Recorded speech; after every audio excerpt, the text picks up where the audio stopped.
Okay, so the first thing I want to talk through today is talking about deep links.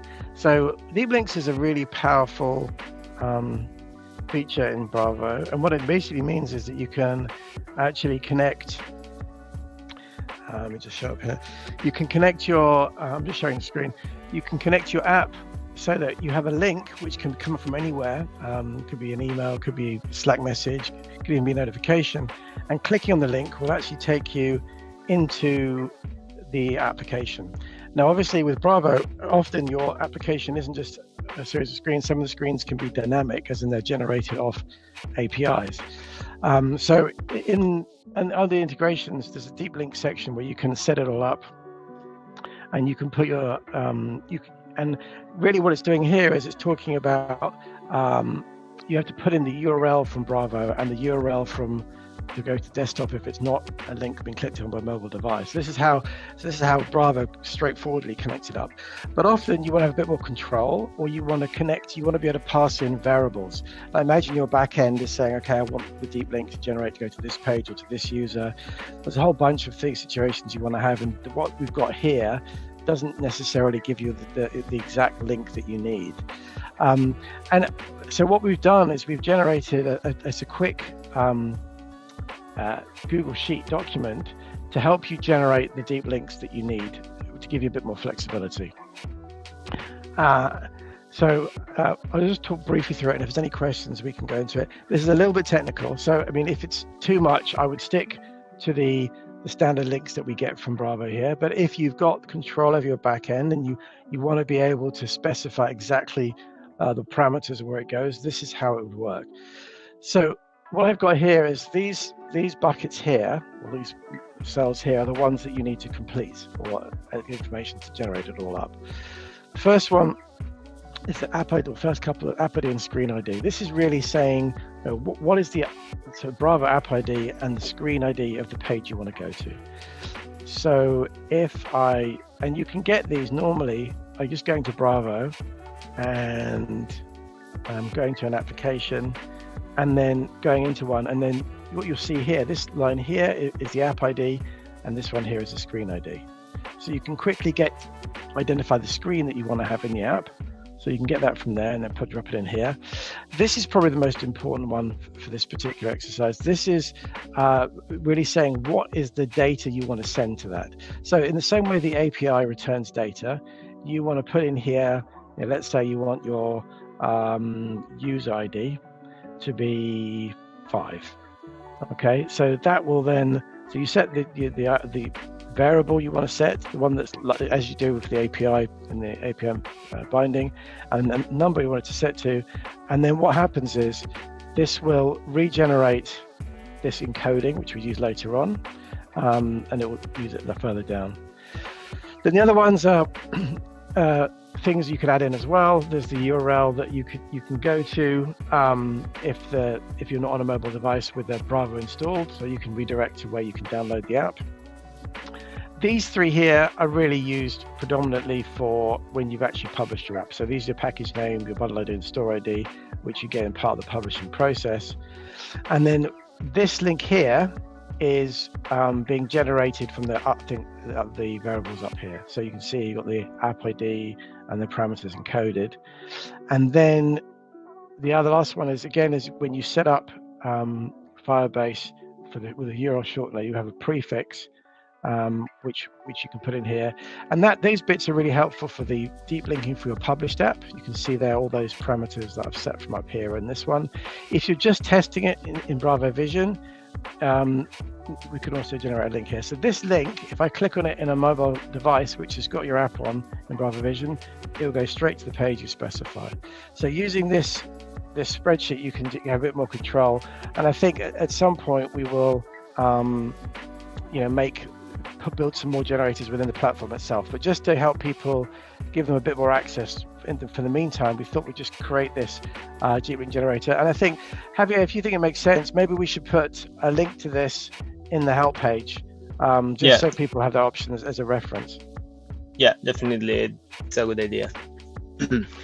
So that's that's really just what I mentioned today as a first instance, just talking through how you can generate deep links yourself, so with a bit more control. And we'll share the link in the help page so you can be able to play with it yourself.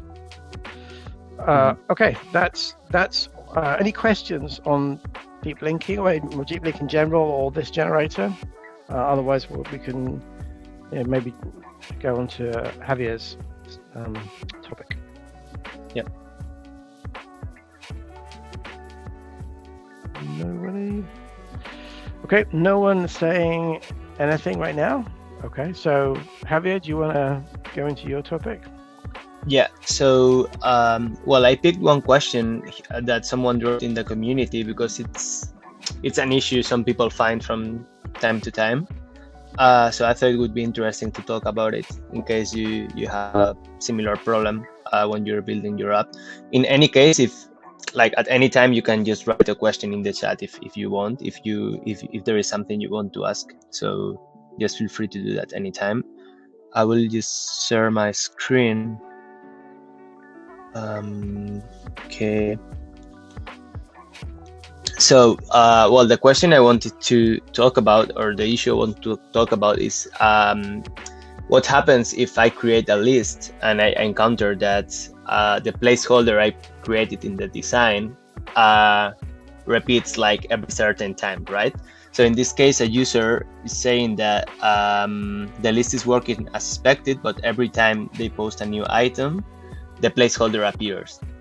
So this happens because when you bind a list to the container, basically the container will replicate as many times as the number of items there are in that list. And if you bind, for instance, here the image and some of the tests to API data, the placeholder element will be replaced with those data.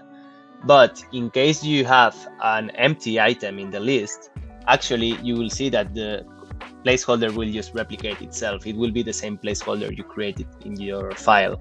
So in case you have this placeholder and you see it's duplicated many times, it will probably mean that you have some empty rows in your database. And this is sometimes a bit hard to realize, especially if you have like a long list. But I thought it could be useful in case you have this issue whenever you create for instance here, if you create a form to create new items and you see you are getting empty or you are getting these placeholders all the time, it will probably mean that you probably need to fix the binding, because the data will probably is probably not being sent correctly and it's just creating empty rows. Yeah. So I thought it would be interesting to talk about that. Then, well, I see someone posted more questions. Someone's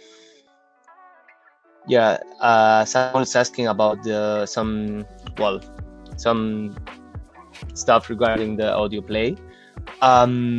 We do have some features in mind. At the moment we do have like the functionality to connect audio records that end in MP3, so any type of MP3 file, regardless of where you store it, and just to play it and stop it. So in case you have like more suggestions we do have a list of improvements, but in case you have any suggestions, feel free to use the feature request channel. So for instance here, let's see, is it possible to add a like button on audio play page? Actually, this should be possible with the stateful component. You can just have I don't know, if you have the idea of just having one audio file in one page, you could for sure add a like button, for instance. Also, if you have a list of audios or whatever. And then, is it possible to use the swipe pages with audio play? It would be also depending on what's your design actually, because the swipe page would mean that you have like a whole page that you want to swipe. So you can create containers that take the whole screen and then swipe them. So in case you have like one of those containers and you have just one audio record in each of them, you could create something like that, I believe. And one of the advantages of Bravo is it allows you to mix these ideas up, so you can try a bunch of things. We're not super prescriptive about how it works. So I mean, a lot of this should work. Oh, we just had another big question come in. Yep. All right. Do you want to? Should we try talk through this to summarize that a little bit? So we just had a question from Glow.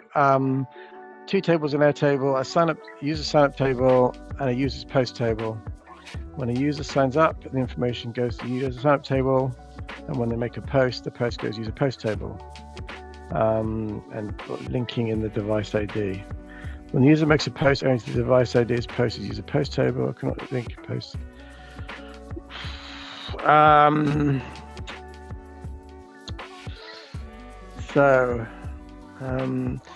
So this looks like this is a relatively standard use case. I mean, in theory, I believe it should be possible, because with Airtable you have these nested fields that you can use to connect data in different tables. So in this case, you could have, as you said, one table with the user profile data and another table with the user post. It will be probably just a matter of finding the right way to do it. Yeah, I've got a feeling this looks a lot like we did an adventure rating system where you could put ratings and comments for adventures, where we did a reference to within Airtable from referencing one table from another. And I think this is that use case pretty much, where you're kind of referencing one table from another one. So I guess here what you will need to do is for like the API request you connect to the form where users can create a new post, somehow be able to send the ID of the record that stores the user profile. So for instance, you have like 3 users, and each of them in Airtable will have its own record ID. Like it will be the identifier Airtable uses for the role. And then what you can use is what you can do is create a nested field in the posts table so that it connects its post to one of those user profiles. And the way Airtable has to connect those is using those IDs, record IDs. So you will need to find a way to post that record ID from the user profile in the form to create a new post, and that way you should be able to connect them. In case you find any difficulties setting it up, you can contact us at support and we can help you further. We can have a look at your project. Also, I don't know if you saw that, but we do have like a tutorial showing how to create an Instagram-like application. So maybe you can also have a look at that, and you can get some ideas from there. Yeah, one thing I would say, I mean, it's not super helpful, but when you start having to join tables together, Airtable starts to become quite hard. So, I think when you need to join tables together, that's when you start maybe to think about maybe changing the backend you use, because it's not easy to join tables in Airtable all the time. You can do it in a few ways, but it's not as simple as it would be in other tools like Xano or Superbase. Yeah, that's true. Especially also if you need to add some kind of logic, then it gets a bit tricky. Can do. Okay, any more questions for us? Well, hopefully, Glow, that answered your question. But happy to take more questions from people. Not seeing a lot more activity.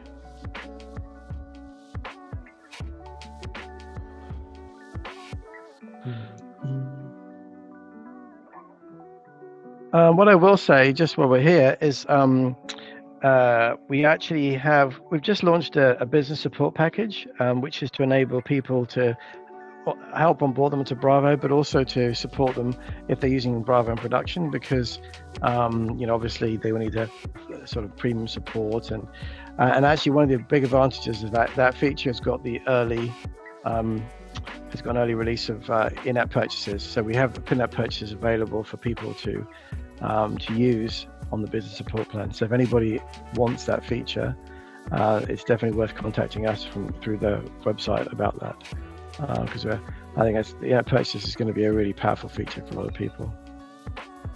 Yeah. So Sam Adams is asking about in-app purchases. So right now you'd have to get in-app purchases, you would need to go onto the business support package. There is a link on the website where you can find out more, I think. Let me just find it. Yeah. Where is it? There it is. So I'll just drop that into this so you can see. Anyone wants to?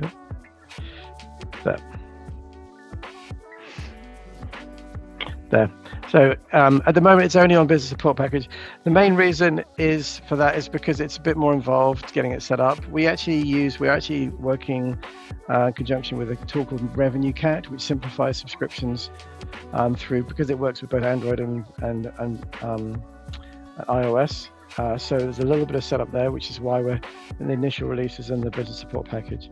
We might put it on other plans later on, but it's a pretty important feature. So it's going to be interesting to see how people use it. Mm-hmm. Okay. Is there anything else? Javier, is there anything else you'd like to mention? Anything else that people should think about? I think I'm good for today. In case no one else has any other questions, we can close it for today and just. Glow's just come back with another update to a question. The problem with Airtable linking is the processing time between post and main picture.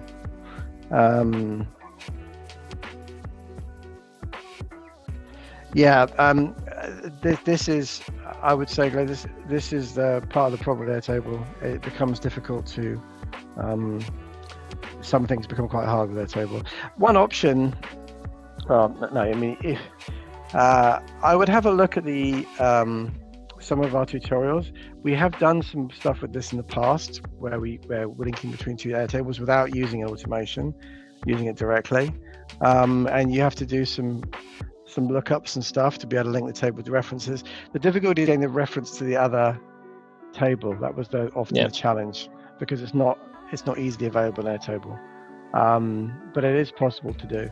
As Javier said, if you want to ask in more detail, just drop us a line in the support, and we'll try and dig into your question in more detail. Because it's quite hard to do just in a few minutes just here.